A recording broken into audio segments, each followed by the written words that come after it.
covering this sport is concerned, it was probably the worst night. You never want to see that. It reminded me of Riddick Bowe and Andrew Galata from many moons ago. Thankfully, it didn't turn into a huge brawl involving the fans and chairs being thrown and whatnot. But we can't be surprised. This was a very personal fight. A lot of things were said. A lot of things that, especially when it concerns Khabib Nurmagomedov, things were said that usually people don't talk about. Religion, his father, who he cares so much about, Dagestan, Chechnya, Russian politics. I mean, this wasn't your typical pre-fight build-up. And so after this whole thing started in Brooklyn, of course, in April with the bus and the chairs being thrown and the dollies. Dana White said it was the most disgusting day in the history of the sport. Well, they used that footage to sell the fight. Conor was never reprimanded. So him saying this again now sort of falls on deaf ears. 6 months from now, if they do the rematch, I can assure you this footage will be used to sell that fight. 1,000% 1,000,000%. You are absolutely head on that. So before we go inside the ring, not only on that fight, but others as well, I have some questions for you about another fighter. Staying outside the ring, after this settles down a bit, what do you think the fallout will be from Fine, who gets the belt, and then when the rematch could be? Yeah, so a lot of people afterwards were trying to compare this to the Malice at the Palace, and when David Stern suspended Ron Artest for 73 games, and they're counting on Dana to do the right thing and strip Khabib of the belt. I can assure you, none of that is going to happen. Again, people want to compare Dana White to Roger Goodell or David Stern or now Adam Silver. He is not that guy. He is Daniel Snyder. He is James Dolan. He is an owner. And he's going to do what's best for business. So he's not trying to, set a moral standard here. Khabib Nurmagomedov is a huge star. He's a huge draw. Nothing is going to happen to him as far as the UFC is concerned. That's my prediction.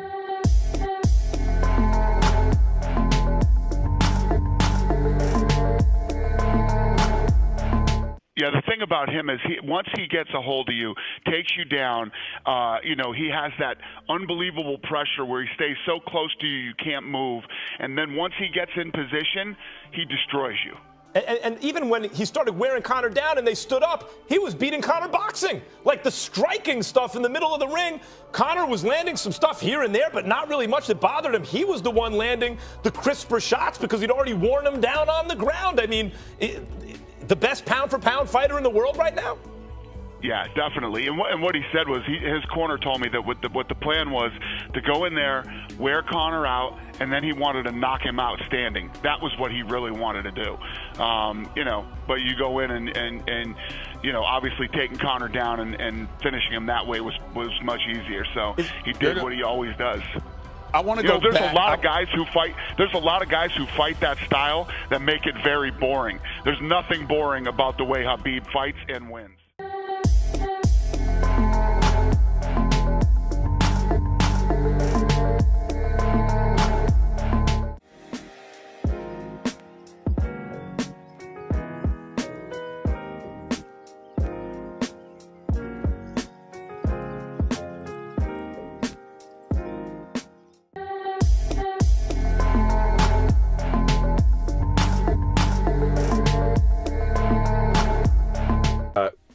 Conor, do you think he should get an immediate rematch with Khabib? We were talking about this earlier in the show. I think that's a terrible idea. Well, and it all depends what Conor wants to do. What would that be great for business? Would I be excited? Would I tune in and watch it? Yes. I think that might be a different question than what you're asking. I will offer you this, though. That is not the worst Conor's ever had his ass kicked. He had his ass kicked worse by Nate Diaz. By example, he won the third round. Some people don't know that. The judge, it wasn't really reported, but the judges did turn scorecards in. Yes. Mm-hmm. Conor actually did win the third round, which hands and signifies Khabib's first loss of a round in his entire career. So I did think and I also saw what you saw with the wrestling. I saw some good moments there, and I don't know how serious Conor is about fighting right now. I think he thought he was serious, but he was drunk 3 weeks ago on television. He did. He walked out cold. He had absolutely no sweat on him. It was just a little bit of a different deal. I only offer you that because Conor had his ass kicked worse by Nate Diaz and figured it out, closed the gap, and got his hand raised. And that was not Conor's hardest fight. I guess that's what I'm saying. That was Khabib's hardest fight. Khabib's never lost a round before. So I think that there's something interesting you could look to. It would be speculative. I do not believe the outcome would be different, but I do offer to you that the fight would be. I think it'd be a different. So my argument was essentially Conor's going to learn from that experience and be able to do better. But if I'm going to make that argument, the same would go for Khabib, because he did learn, particularly with the ground and pound, Luke, that it wasn't just about pinning, posturing, and punching. It was about passing. As soon as he started to pass, then he passed him out. Conor turned. I mean, it was all the. So certainly Khabib also knows where I need to get in this fight.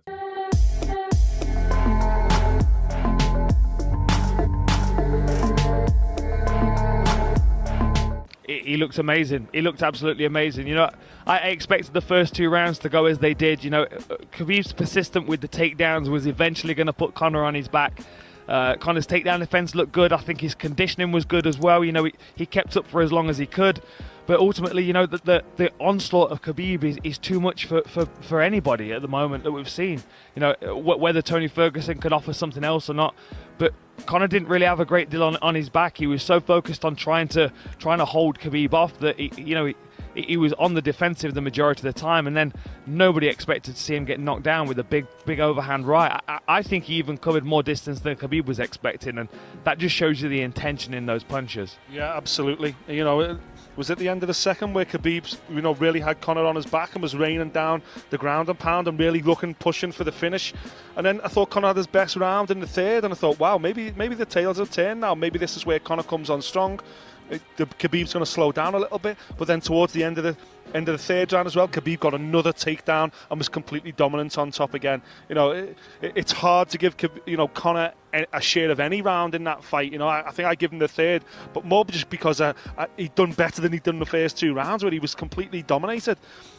That's the most frustrating thing out of all of this, isn't it? You know, this should be a celebration of Khabib arriving as a genuine global superstar because of that performance. You know, he absolutely hit the mark with that performance. It was almost punch perfect from Khabib's position. You know, he dominated Conor. He made Conor quit. He proved he's the best 155 pounder on the planet. That's the thing, isn't it? Conor quit because that wasn't a rear naked choke. It wasn't. It was a face bar, but it wasn't even a face bar. I mean, you know, Conor's chin was in the crook of Khabib's elbow, which means that, you know, in order for Khabib to put any pressure, he would have had to twist at his upper body, forcing Conor's chin over his shoulder, which wasn't happening. I mean, I would imagine there was a lot of pressure there, but that was just discomfort. That was Conor that had been beaten down, and you know, we spoke about it before we came out to Vegas, Nick. Khabib's intention is never to put you in a submission immediately. He wants to beat you into a position where you give him the submission. You're ready for a submission. Please take it. Please give me a situation where I can tap out. And that's where Conor found himself. I mean, exactly what happened. Yeah, 27-0. Incredible. It's just unfortunate that there's a shadow cast over it. So what was Conor feeling at that moment that made him tap? He was feeling pressure. He was feeling discomfort. He was feeling a fight that was slipping away from him. You know, when he defended the takedown in the third round, I thought he was going to start setting up that uppercut. And a credit to Khabib, he stayed away from the danger. You know, he stayed away from the danger. I know you scored the third round for Conor. I still lean slightly towards Khabib, but it was Conor's best round. But because he didn't land the knockout in that third round, it was a downhill slope for him after that point. Because I thought watching when Khabib won the belt against Al Iaquinta, he had a round, I think it was the third, where he couldn't take Al Iaquinta down, who took the fight on 2 days' notice. Third, fourth, and I must admit, I was with Nick. I thought, hang on a second here, has Conor just won a mental battle? Yeah, absolutely. But then, you know, it was when he was stuck in that position in the fourth round. He'd had his best round in the third. Khabib come on at the end, though, and then Khabib was so dominant again in the fourth round. You know, I just feel like Conor, at that moment, had to quit. You know, there was no way back for him. You know, he would have needed a knockout in the fifth round, but he was exhausted.